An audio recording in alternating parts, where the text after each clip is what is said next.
السلام عليكم ورحمة الله وبركاته. مساء الفل والورد والياسمين، مساء الرضا من رب العالمين. حبايب قلبي وحشتوني، يا رب تكونوا بخير. تعالوا بقى نصلي على النبي ونخش نشوف الغدا ايه النهارده. بصراحة المحشي وحشني جدا، بقالي كتير جدا ما عملتش محشي. عملنا محشي كرنب، واول مرة اعمل البامية، عملتهاش خالص من اول ما طلعت. انا هنا بقى جبت البطايه، غسلتها كده وظبطتها وحطيتها تتسلق اول حاجة عشان احنا محتاجين الشوربة للمحشي. خلاص حطينا ورق لورا وبصلايه وشويه كزبره وشويه فلفل اسود وحبهان، وخليها بقى تستوي كده مع نفسها، محطتلهاش ملح ولا اي حاجه. ودي خلطه المحشي. ادي هنا اهوت البهارات بتاعتنا، معانا ملح وفلفل، بابريكا، كزبره، شويه كمون عشان الكرنب بيتحط له كمون، شويه بهارات، كل حاجه بقى عندي بحطها في المحشي. وعندنا الصلصه الجاهزه تسبيكه اهي، كنت عاملاها صلصة حطيت منها على طول. طبعا خليت البصل يستوي كويس عشان الصلصة متسبكة. ودي بامية بقى كانت جايالي من البلد، يعني جاهزة، متقرمة جاهزة، فلونها باتت في التلاجة، لونها كده غير شوية.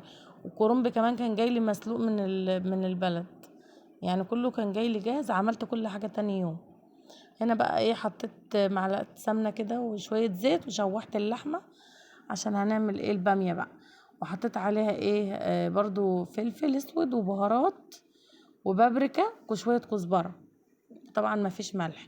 جبت بصلتين حلوين كده قطعتهم عليها وحطيتهم يتكرملوا مع اللحمة، شوحت وخدت اللون، وحطيت الصلصة اهي جاهزة برضو عشان انا هسوي اللحمة وبعدين احط البامية فيها، مش هعملها في الفرن.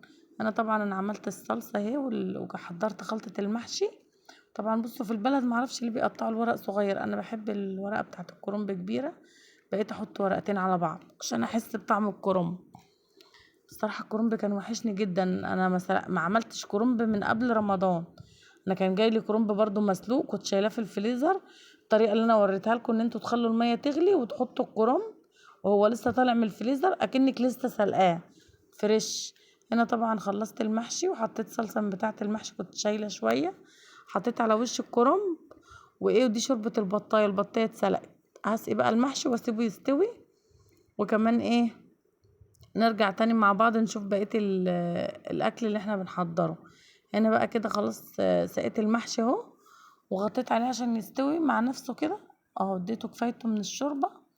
هنعمل بقى نرجع لصلصة البامية. هنا طبعا لما اتسبكت القوطة اصلا متسبكة، زودتها مية ما حطيتش بقى اي حاجة عليها بقى غير البهارات وشوية سكر، خلاص عشان الحرقان وكده. سبتها تستوي كويس. وهنا طبعا كنت شايلة برضو، حطيت عليها البامية اهو عشان خاطر بقى انا طبعا عملت البامية دي بقى قرن فلفل على فصين توم على شوية كزبرة وشوية ملح للبامية. وانت بتسقطي البامية تحطيها من فوق، احنا مش هنعمل طاجن، احنا هنعملها من فوق، هنسويها من فوق باللحم. وده بقية البامية كانوا 2 كيلو بامية عملت منهم، ودول فاضوا اشيلهم بقى في الفريزر. وده كان شكل الاكل، بصوا القمر. والبطايه كمان حطيتها في الفرن، عوزتها من خلطه المحشي وحطيتها. بألف هنا وشفا على قلبكم. اشوفكم على خير في فيديو جديد ان شاء الله. السلام عليكم.